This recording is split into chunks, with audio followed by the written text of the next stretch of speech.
Hey guys, welcome back to another video. For those of you who have seen last week's unboxing video of the Coca-Cola / Morphe Thirst for Life collection, you guys already know that today's video will be the review of this palette. So if you guys want to check out the swatches and this palette, I'll put the link for you guys in the description box down below. I've had a lot of ups and downs with this palette because some of the colors don't register well on my lid, but I did come up with 3 different looks for you guys to follow. So if you guys want to see the 3 looks, then keep watching.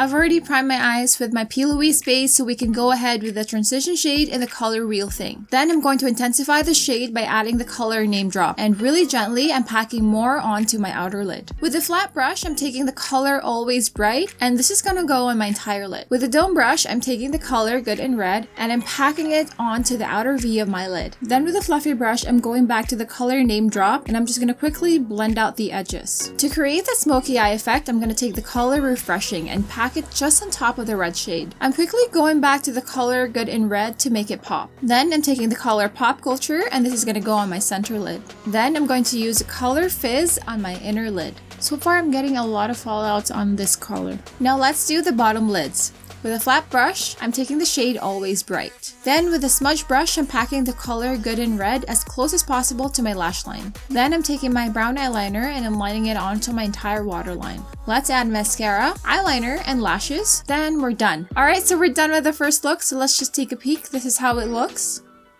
And now let's go on to the second look. I'm going to start with using the color Energetic, and I'm packing it on my crease gently. Keep in mind, I'm packing the color in a tapping motion to get the most out of the pigment. Then with the same brush, I'm packing the color Refreshing on top of the first brown shade. Then with the fluffy brush, I'm taking the color Name Drop, and I'm swiping it just on top of my crease and blending out the colors. Then with the Q-tip and micellar water, I'm carefully cleaning my lid space in preparation for a cut crease. Then I'm carefully packing my eyeshadow primer again. For hooded eyes, the best way to figure out where you cut your crease would end is to blot the primer by opening your eyes. Whichever the primer touches should be the end of your cut crease. Now that my primer is in place, I'm packing the color Move It, and I'm packing it on my outer V. Then with the color Open Up, I'm putting it just right beside the color Move It. Then from my inner lid to my center lid, I'm packing the shade Cool Story. On the inner corner of my lid, I'm placing the color Fizz. Let's quickly add mascara, eyeliner, then lashes.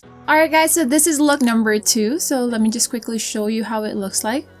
Alright, so we're down to our last and final look. I'm taking the color All the Feels for my transition shade. Then with a flat brush, I'm going to take the color Awaken, and this is going to go on my entire lid. Really quickly, I'm taking the shade Good in Red, and I'm focusing on my outer V. I want to create a staple red gold Coca-Cola color, so I'm going to take the shade Add Life and pack it on my center lid. Then to emphasize my outer lid, I'm taking the color Refreshing, and I'm mapping it out on the outer 3/4 of my lid.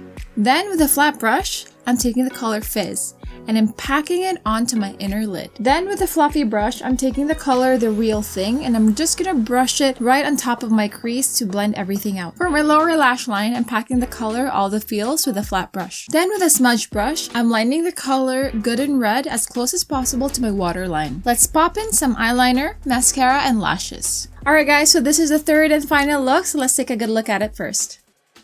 There you have it guys, I hope you find this video helpful. I must say the looks really look great, although I had a lot of problems with some of the colors. Like I've mentioned, some of the colors didn't register well on my eyes. They look amazing in the palette, but it just doesn't reflect well in my eyes. The colors that I have used on these 3 looks though were so far the best colors that I didn't have any problems with. And let me know in the comments below what you guys think about the palette as well as the looks that I created. Also, don't forget to like the video if you enjoyed it, subscribe if you haven't already, and I shall see you guys in my next video. Bye!